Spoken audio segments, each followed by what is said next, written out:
Have you ever wondered what our lives would have been if a small white car had not come to the roads of India in 1983? Was Maruti really a Sanjay Gandhi's dream? And why did the world's biggest company say no to India? And how did a last minute entry change our fate? क्या आपने कभी सोचा है कि अगर 1983 में एक छोटी सी वाइट कार इंडिया की सड़कों पर नहीं आती तो आज इंडियंस की लाइफ कैसी होती? मारुति सच में संजय गांधी का सपना था? और क्यों दुनिया की बड़ी कंपनीज ने इंडिया को नो कह दिया था? और कैसे एक लास्ट मिनट एंट्री ने किस्मत बदल दी थी?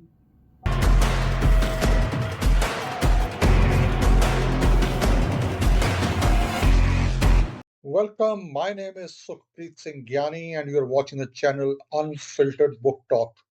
No spoilers, just the core review, the raw, honest truth about books.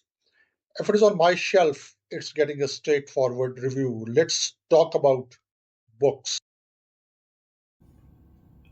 Today we are diving into a story that isn't just about a car, but about a nation's transformation. We are talking about R.C. Bhargav's masterpiece, The Maruti Story. Imagine India in 1970s, जहाँ पे cars were luxury and luxury for only the ultra rich. और India के पास क्या था? The good old ambassador और premiere Padmini. और इनमें से किसी भी एक कार को पाने के लिए 10 साल तक इंडियंस को वेट करनी पड़ती थी। In this book, R C Bhargava, Maruti's long-time chairman, doesn't tell a corporate success story. जैसे उन्होंने ये किताब लिखी है, it is about a nation building exercise.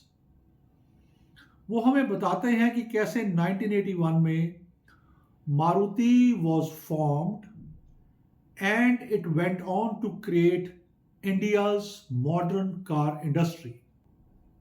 It is very important to mention that Mr. R.C. Bhargav is not just an author of this book.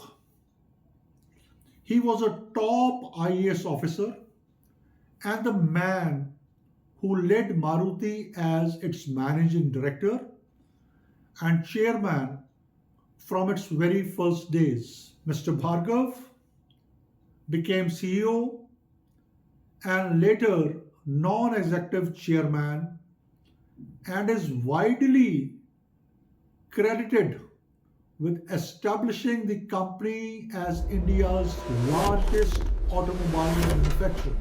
Sir हमें यहाँ बताते हैं कि इंदिरा गांधी के बेटे संजय गांधी इंडिया के लिए कार चाहते थे जिसे वो कहते थे the people's car. However, after his tragic death in 1980, Indira Gandhi decided to nationalize the project as a tribute to her son. R.C. Bhargav tells us the story of Maruti started with an emotional creation. वो बताते हैं कि मारुति की कहानी एक business plan से नहीं, एक ट्रेजेडी से शुरू होती है. Sanjay Gandhi wanted India to have a people's car, लेकिन 1980 में एक एयर क्रैश में उनकी डेथ हो जाती है. इंदिरा गांधी, जो कि उस समय प्राइम मिनिस्टर थी, ने डिसाइड किया कि अपने बेटे की याद को जिंदा रखने का बेस्ट तरीका होगा संजय गांधी द्वारा जो प्लांट तैयार किया गया था वहां पे एक कार बनाना. द आयरनी, जब इंडिया सोशलिज्म के पीक पे था, एक प्रोजेक्ट जो कैपिटलिज्म का सिंबल था उसको रेड कारपेट ट्रीटमेंट मिला। फॉरेन पार्टनरशिप्स अलाउ की गई, टेक्नोलॉजी इंपोर्ट हुई जो पहले किसी भी पब्लिक सेक्टर के लिए एक अनहर्ड चीज थी। फिर हमें जो ऑथर हमारे हैं आरसी भार्गव, वो डिटेल में डिस्क्राइब करते हैं what he calls it as the Japanese partnership and the rival's mistake. Bhargav writes that in early 1980s, during the initial search for a joint venture, Maruti approached several global automakers. सबसे पहले Toyota, Ford, VW को approach किया गया। उन्होंने India को सिर्फ no कर दिया। These car manufacturers, जिनको मैंने अभी पहले मेंशन किया, उनको लगता था कि इंडियन मार्केट बहुत छोटी है, और उनके लगने का कारण यह था कि इंडिया की जो मिडिल क्लास है वो एक कार को अफोर्ड नहीं कर पाएगी। इंडिया को उस समय अगर कुछ एक पॉजिटिव रिस्पांस मिला तो वो कंपनी थी दाइहात्सु। ये एक जापानीज कंपनी है, and over a period of discussions this company emerged as a front runner for the initial partnership. Now in this book and in other interviews that are available in print media and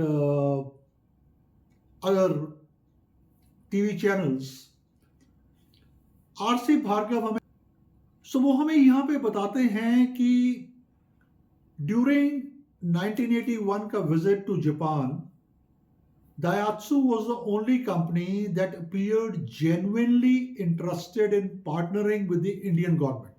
But ऐसा क्या हुआ कि ultimately आज हम देखते हैं कि मारुति और सुजुकी साथ हैं और वो इंडिया में इतने साल से कामयाब हैं। ऐसा क्या हुआ कि जो चीज दायात्सु के पास जाने वाली थी उसमें सुजुकी आज एक मेजर रोल प्ले कर रही है। इसको जानने के लिए आप हमारा अगला एपिसोड जरूर देखिए। Thank you.